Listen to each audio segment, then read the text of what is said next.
I'm Toby Griffiths, and this is the Mind and Matter Fitness Podcast, the #1 podcast for midlife guys who want to become more physically, emotionally, mentally, and cognitively fit and healthy. We talk about training, nutrition, habits, behavior change, productivity, focus, and much, much more.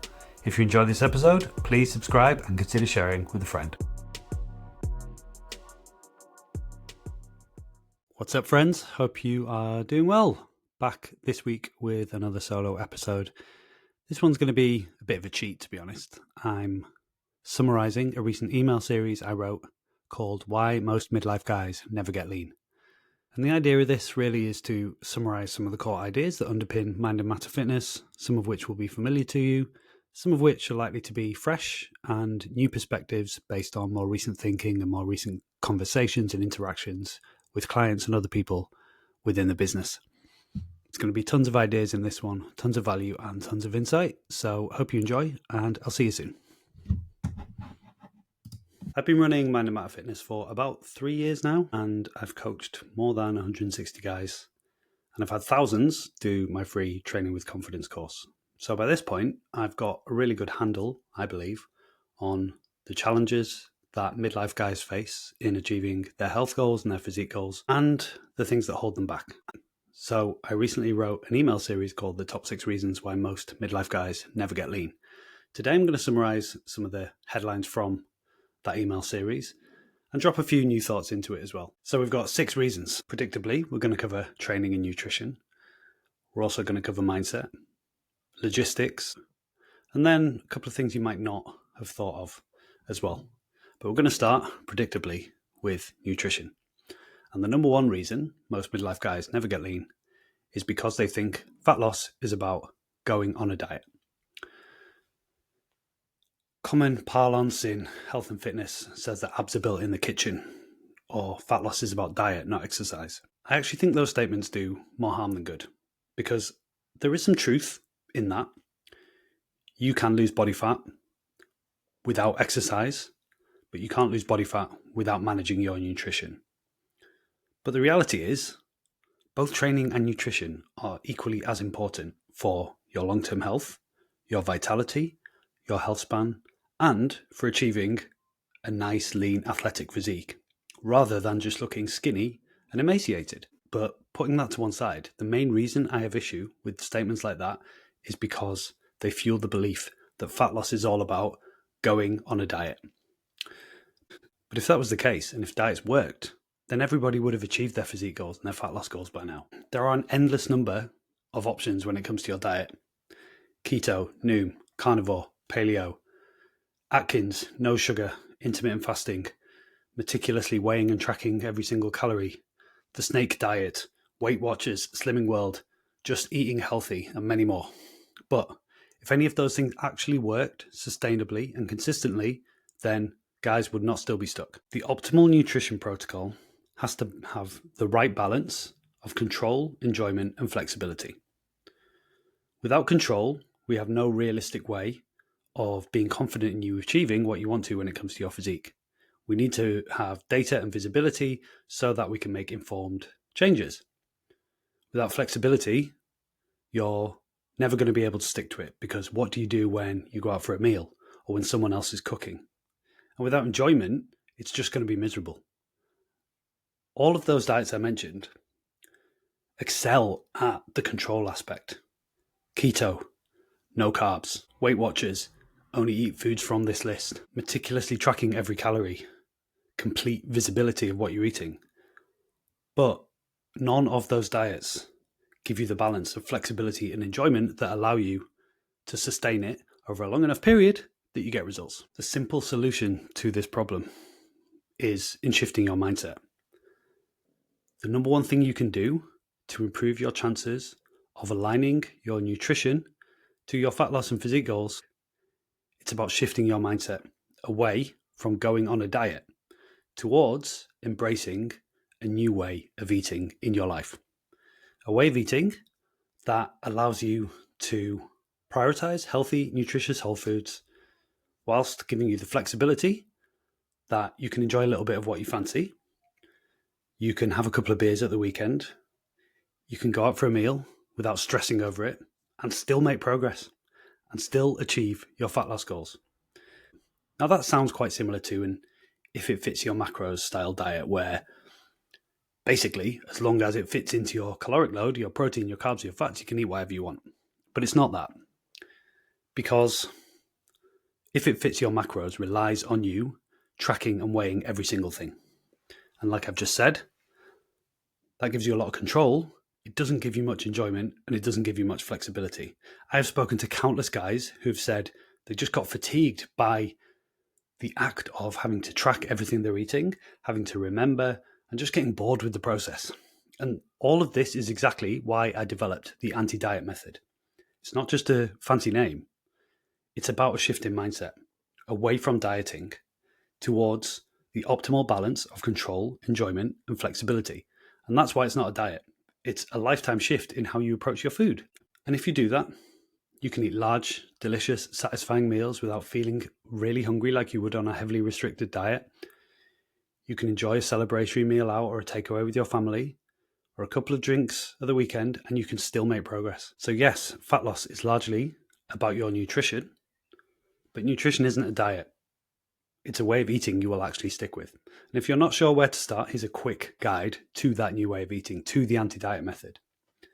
Eat as many meals a day as your schedule and preferences dictate. So no need for 3 meals a day if you prefer 2 or 4 or even 1. Use intermittent fasting protocols like 16-8 or 5-2 if you want to. We're experimenting at the moment within the Mind and Matter method with a pseudo 5-2 protocol, and the guys are getting really good early results. I'm doing it too and really enjoying that as a way of allowing me more flexibility. So for Father's Day, for example, last weekend, I had a massive meal at lunchtime. Typically, if I was in a fat loss phase, that would be quite stressful and I'd have to potentially choose a salad or something else. But because I've got 2 days where I'm fasting and increasing the calorie deficit over the course of the week, on the other 5 days, it's relatively easy. Aim for consistency with calories and protein in particular, and aim for being within 10% over the course of a week. Adjust your calories and your meal sizes up and down through the week if you want to. You don't have to have the same plan every single day. You can vary it. So for example, if you enjoy eating a little bit more at weekends, that can all be factored in. Eat loads of vegetables, eat some fruit, eat a diverse range of protein sources. Aim for a lean source of protein with every meal. Make sure you get enough healthy fats from olive oil, avocado, fatty fish, nuts, seeds, etc.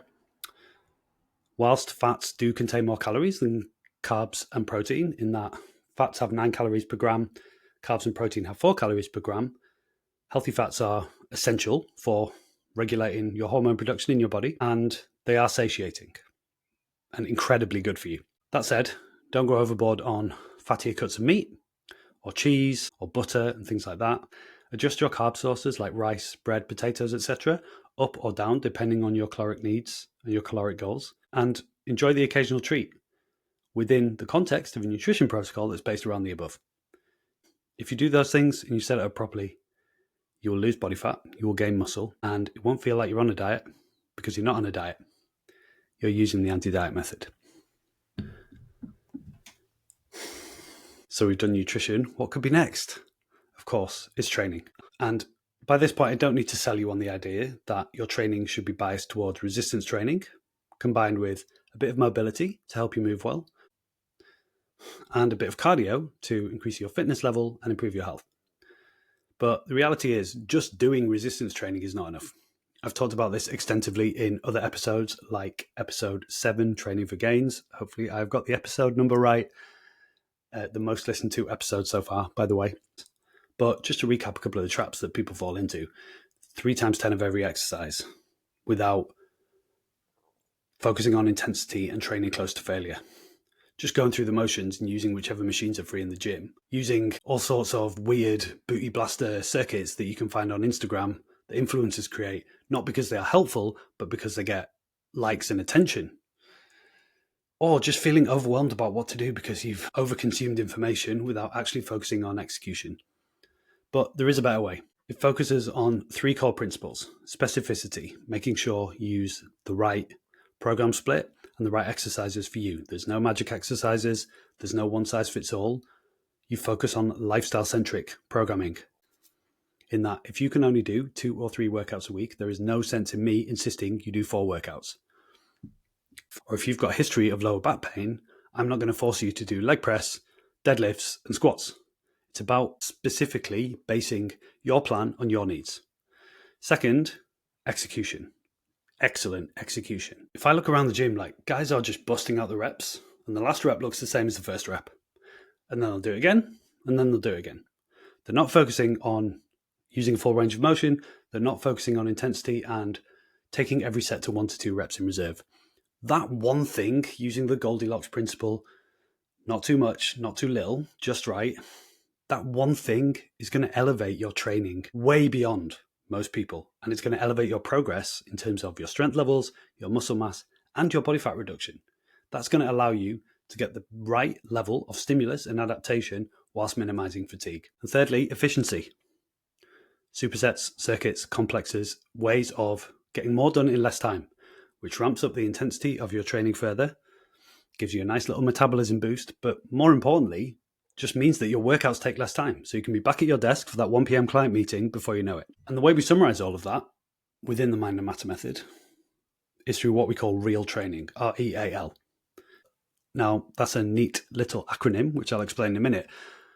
But the reason I love that name is because people always tell me that they are drawn to my message, my content, because it's realistic and it's sustainable. So that's why we talk about real training. It's real for midlife guys who've got loads of other responsibilities and they don't have the time, energy, or motivation to be spending 6 days in the gym and meticulously counting every calorie. Real training is firstly results driven. It's about focusing on intensity of effort, getting the most out of every single set, because that will elevate your training and your progress. It's efficient. We use supersets and other ways of increasing the intensity of our workouts so that we can get more done in less time. And that can be matching an upper body movement with a lower body movement, or antagonist supersets where you do, say, a bicep curl and a tricep push down. Loads of different ways of splitting it up. But the general principle is we make sure your workouts are time efficient. Adaptable to you and your needs. We start with what you can realistically do rather than forcing a generic template onto you. And lean because there's no fluff, there's no junk. I'm not going to make you do a load of bullshit. What we're going to do is focus on the few things that actually matter. And we're going to prioritize your workouts so that the most important things happen at the start. So that if you run out of time or you've only got half an hour, you can still be confident that you can get a great workout in, make some progress, even if you don't get to the exercises at the end, which tend to be abs and tend to be the thing that I personally will always skip and use time as an excuse not to do them. Hey, I'm not perfect. So the second reason most midlife guys never get lean is because they are not training with the level of intensity, focus, and direction that they need to make progress. What that leads to is you go to the gym, you show up day by day, week on week, you don't make any progress, and then you get frustrated and you give up. Number 3 is about having the right mindset for success. Something I keep coming back to lately is how depressing and sad it is to see so many relatively young men who seem to have given up. Midlife hits with all the pressure and the responsibilities, and loads of guys just seem to say, oh well, this is my life now. I'm 40. I will just do the same thing until I'm 80. Fuck it. And that can be relationships, career, and or their health. And I'm not blaming anyone for that, because all of these guys are probably motivated and have a desire to improve their quality of life and the quality of their health. And inevitably, they've all tried something, whether it's a diet, workout program, a PT, whatever it might be, and it's not worked. And the reason it hasn't worked for them is because it has not been designed using the principles that I've just talked about in relation to nutrition and training. But that doesn't mean it can't work in future. One thing I notice that successful people do is that they let the future dictate the present.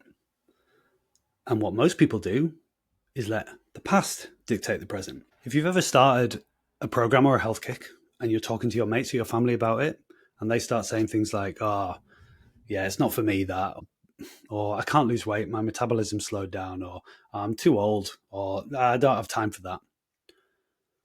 All those people are doing is letting their past experiences, actions, and behaviors dictate their present state, and therefore dictate their future state. Because if you do what you've always done, you will get what you've always got. But the future is not dictated by the past. You cannot change anything before this point. All the life paths that were available to you have been closed off, and you have taken one direction. But from this point, the possibilities are endless. You have complete choice over what happens from this point. It's very easy to trick yourself into thinking this is a young man's game, or this is not for me, or my metabolism, or whatever. And the reason we do that, whether it's in relation to your health or in relation to any other goal you might have, is because it feels easy in the moment. You can come up with all sorts of reasons why not, or why not now. And that's definitely easier than getting up for 6 a.m. for a workout or saying no to a third pint. But it gives you the nice little dopamine hit of saying, it's okay, I'm going to do this at some point, or I can't do this because of circumstances outside my control. But as you know, easy choices lead to a hard life, and hard choices lead to an easy life. And the way you make more hard choices is by letting the future dictate the present. That sounds kind of ethereal, so let's give you a practical question that will allow you to put this into action. Ask yourself, what are the habits, the behaviors, and the actions of the man you want to be? Because once you have the answer to that question, the next step is simply to start doing those things. So if you imagine yourself as a lean, athletic guy with a body that shows the hard work he's put into achieving it, confident enough to take his top off by the pool or at the beach in the summer, what has that person done to achieve that goal? They've gone to the gym 3 times a week. They've prioritized getting enough steps every day. They've managed their nutrition. And if you start doing those things, then you can have those outcomes too, because you don't need permission. You don't need to wait, and you can sit and think about it, and you will come up with 50 reasons why it won't work because of your previously held beliefs or the old stories you tell yourself or your past experiences. Or you can ask yourself, how can I make this happen? Because that is the behavior of the man you want to be. You can achieve everything you want to when it comes to your health, your career, your relationships. And to get there, you just need to start acting like the guy who's already achieved it. So the third reason why most midlife guys never get lean is because they let the past dictate the present and the future, rather than letting the future dictate the present. Number 4, all or nothing thinking, perfectionism, and procrastination. Progress is not linear. I use Stripe for payment processing in my business, and all sorts of graphs and charts you can get within the app. And if I look at my monthly turnover, the line is like crazy zigzagging up and down. But if I zoom out and look at the general trend, it's going in the direction I want it to. Your fat loss graph will follow the same pattern, but in the opposite direction. There will be spikes, there will be plateaus, there will be downward portions. But if you zoom out and look at the trends and the averages, you will see, if it's working, that the line goes down over time. And that's because progress is unpredictable. Bodies are weird. Lifestyle is unpredictable and chaotic, and we wouldn't want it any other way because we want spontaneity, surprise, joy. These are the things that make life worth living. The reason unpredictability happens is because you don't have complete control and autonomy over your life, because there are other people in your life that impose on your routine, your schedules, and everything else. And to strive for that perfect linear progress and control in your life is to strive for a life free of interruption or distraction from other humans. Nobody wants that. But despite that, and we all know that, we still believe that our progress with our fat loss goals should be linear, that we should be in the gym 5 days a week, every week without fail, that we can get 10,000 steps a day, every day, no questions asked, or that we're going to stick to the perfect optimal calorie controlled meal plan every single day and every single week. But that doesn't work because of life. There will be all sorts of things that throw you off track. And they can be internal things like a lack of motivation or having a day off the diet. Or they can be external things like your kids, your partner, work, whatever. And what most people do is then fall into the trap of thinking, well, today hasn't gone according to plan, so what's the fucking point? The week's written off, I'll start again next week. And that is the reason so many people end up yo-yoing their weight up and down. They find a plan, they're motivated, they stick to it, then as soon as life hits, they give up or quit. But if you find a way to make it more sustainable and to reframe every week as a chance to be successful, if you embrace the principle of imperfect consistency, then you will win. Because discipline is not about what happens. It's not about a couple more beers than you planned for, or a takeaway when you had some food in the fridge, or missing a workout because your kid was sick. Discipline is about what happens afterwards. So I will have days or even weeks where I don't follow the plan. But instead of going, fuck it, might as well just give up, I just commit to, as quickly as possible, getting back on track, aligning my actions and behaviors with the goals I want to achieve. And I don't give myself a hard time for that. I just accept it for what it is. And that's the only difference between the guy who achieves their goals and the guy who doesn't. The guy who doesn't falls into the trap of fuck it, all or nothing thinking. I've pressed the fuck it button, so I might as well eat 8 cookies now instead of just 1. Whereas the guy who achieves their goals just accepts what's happened unapologetically without berating themselves, and then just gets back on track with their healthy eating plan, their workouts and everything else. And this is the core ethos of what we do in the Mind and Matter method. The principle of imperfect consistency and getting 1% better every day you can is what has allowed so many of my clients to finally stick to this and achieve their goals. And it's the thing, I believe, that sets Mind and Matter Fitness apart more than anything else. I've lost count of the amount of my clients who've said to me, I would have given up by now, but this time I've stuck to it because you've shown me how to do that. Or I used to think a day off was an excuse just to give up. But now I know that it doesn't actually matter in the long run. And this is why I ask my clients every week, is next week a chance to speed up, slow down, or maintain? Speed up is when the stars align. You've got that control. And we all have those weeks sometimes. That's the week to get after it. Slow down is holiday, work, kicking your ass, travel, family are sick. And then maintain is you're just doing your best. And it's your ability to keep going in those maintain weeks, as well as the speed up weeks, as well as the slow down weeks, that allows you to be successful. Rather than a binary on or off, it's either do nothing or do everything. There's lots of nuance here and lots of grey area. Framed that way, if you keep going, you will win. There is no rush. Your goal isn't to win the next 3 weeks. Your goal is to win the next 3 years. So the fourth reason why most midlife guys never get lean is because they fall into the trap of thinking everything needs to be perfect with their training and nutrition in order for them to achieve what they want to, rather than embracing the idea of imperfect consistency and just doing your best every day and every week, depending on the circumstances of your life. Number 5 is about putting yourself first. I did a separate podcast episode on this, which I would encourage you to listen to if you haven't. But I notice amongst many guys that there's a sense of guilt about prioritizing your workouts or time for yourself and your own goals. And I think deep down, what that's about is we feel like we are neglecting our other roles. As a father, as a partner, maybe with work. I've seen that a lot. People feel guilty about taking time out of their working day, maybe at lunchtime to get to the gym, squeeze a workout in. Maybe you've been conditioned to think that you have to be at your desk from 9 to 5, or someone's going to make a nasty remark. Maybe your partner does more of the chores at home and you feel guilty about then taking time to get a workout in. Maybe you only get the weekends with your kids and you feel like you're being a bit shit by then using some of that time that you could be spending with them to get to the gym, which I totally understand. I go to the gym in the morning, my kids are watching TV. Now, it would be easy for me to say, this is bad. I'm being a bad father because I could be spending that time doing something more worthwhile with them.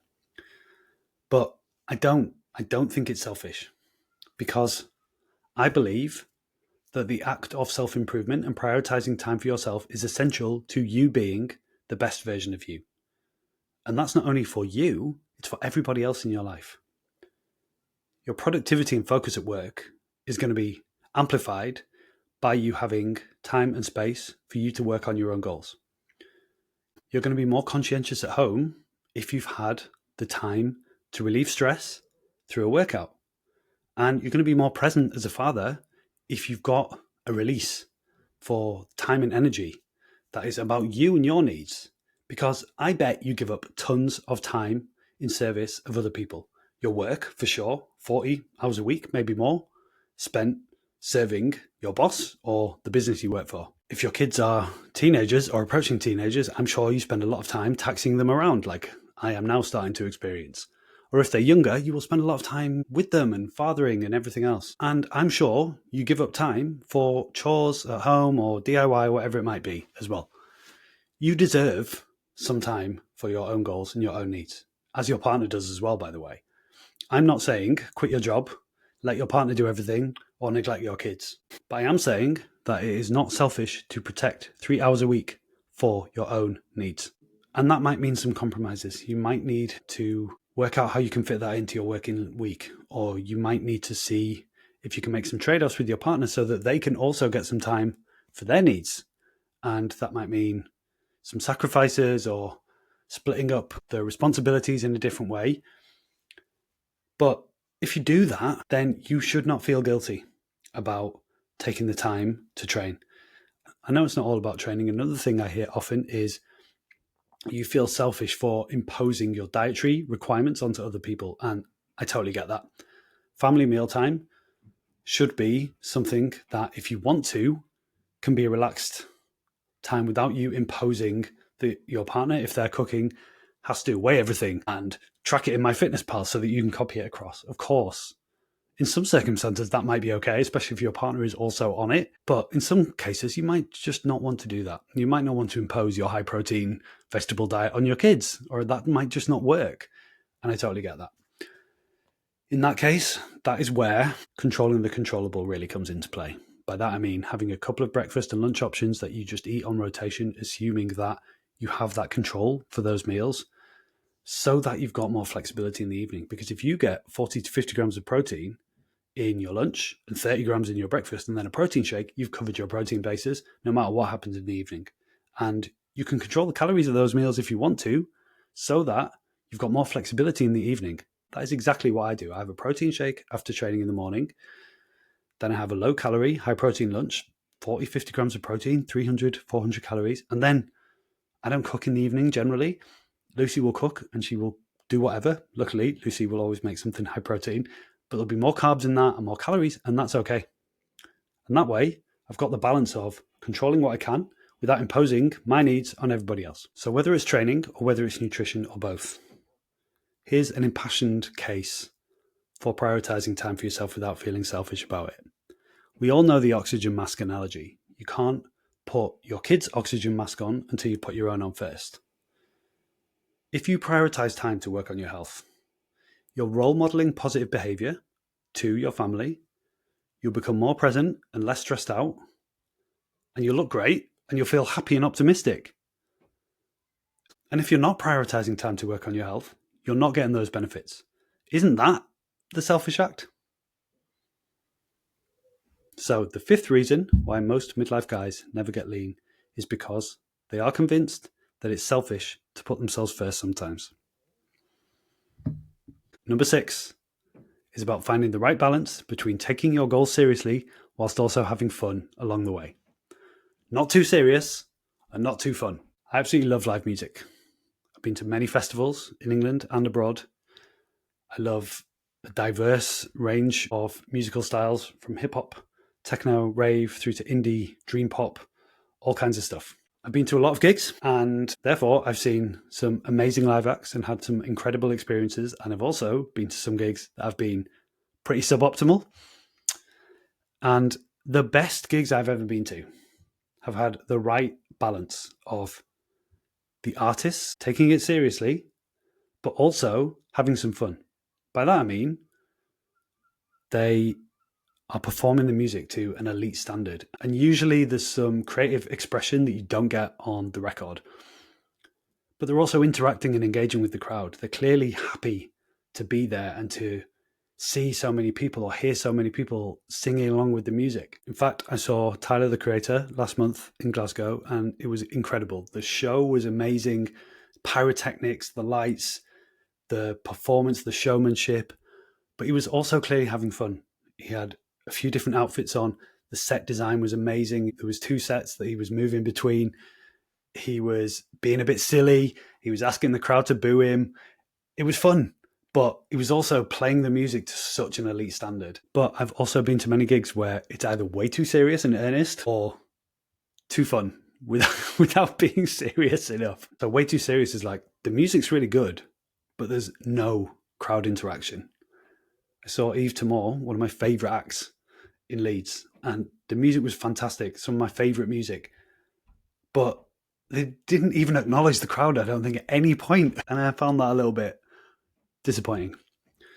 And I've also seen acts where they're a bit too drunk or off their face and they're trying to perform and it's just not good. I saw a hip hop act in Leeds at Belgrave Music Hall, and the singer was basically offering the crowd out. She was going, come on, as if they weren't dancing enough. The reason they weren't dancing enough is because she was all over the place. Why the hell am I talking about this? Well, because we also need to find that balance. We don't want to be too serious about everything, but we also can't make it too fun, because if we go too far that way, we're not going to achieve anything. If you've heard of Jocko Willink or David Goggins, that's the serious, earnest approach. Wake up at 4 a.m, discipline, food is fuel, push yourself. And that can work if that kind of thing motivates you. But I prefer to have a little bit more fun in my life. And there are definitely some of the principles that those guys use, like discipline equals freedom, I really love and do resonate with me, but they have just taken it to the absolute extreme. But it can't just all be vibes either. It can't just be, oh, YOLO, another week off, fuck it, or constantly skipping workouts, or constantly just eating whatever you want and expecting to get results. You know that, but sometimes it might need saying. And the way that manifests is forgetting to track your diet every weekend and then wondering why you're not making progress, even if you're only getting 2,000 calories through the week. And then you're like, well, I'm stuck at the same weight, but you've not tracked Saturday and Sunday. Occam's razor. The simplest answer is the most likely. The most likely answer is you're just overshooting your calories massively on a Saturday and Sunday and then negating the calorie deficit you've built up. So we commit. In the Mind and Matter method, we take our goals seriously, and we take this seriously, but we have fun along the way. Taking it seriously is about prioritizing your training, prioritizing your healthy, nutritious, nearly said diet, anti-diet, and reflecting on your progress, reporting on how it's going, reflecting on what's going well, but also where you can make improvements. That's that bit boxed off, but how do you make it fun? Well, the Mind and Matter Method community is how we make it fun. Community are supporting each other, helping each other out, sharing resources, ideas, motivating each other. They're there to give somebody a supportive, friendly ear if they're struggling. Absolutely legendary. I'm so proud of what I've built and the positive impact it has on the people within the community. So that's one way, community and support. You don't have to do this on your own. The second way is reframing success. So it's really easy to obsess over scale weight, but there are loads of other ways in which you will make improvements when it comes to your health and your physique. We tend to focus on the gap from where we are to where we want to get to, and we forget about the gain. We forget about where we started to take us to where we are now. And if you reflect on that for a little bit, you'll realize there are loads of ways in which your life has improved as a result of you committing to prioritizing your health. Energy, stress, presence, mindfulness, muscle, strength, fitness, all of these non-scale weight related victories and achievements that are allowing you to make progress and improve your quality of life. And that's why every week in the community, we celebrate our Wednesday wins. Another way is to set performance related challenges so that you've got more than just fat loss to focus on. It's so easy to just obsess over fat loss, diet, training. What we do in the Mind and Matter method during the focus phase, which is the last ever hard diet, is I encourage my clients there to set up a performance related goal alongside their physique goals. So typically it's achieving a benchmark lift. Like loads of guys want to be able to do unassisted pull-ups. And that's a great one when you're in a fat loss phase, because the lighter you get, the easier it becomes to achieve full pull-ups. Some guys set a 5K PR target. Some guys want to hit a bench press PR, whatever. But just having something like that to work on as well just takes your mind away from just fat loss. Another way is taking strategic breaks from hard training or hard fat loss based nutrition protocol, just to give yourself a mental reset. And I would encourage you to do that before it's needed. Once it's needed, it's kind of too late. Just like once you realize you're thirsty, you're already dehydrated. Once you realize you need a training break, you probably should have taken one 3 weeks ago. And I find that actually in my work, if I push my work too hard for too many consecutive weeks, I start noticing that I'm getting fatigued, my focus is lower.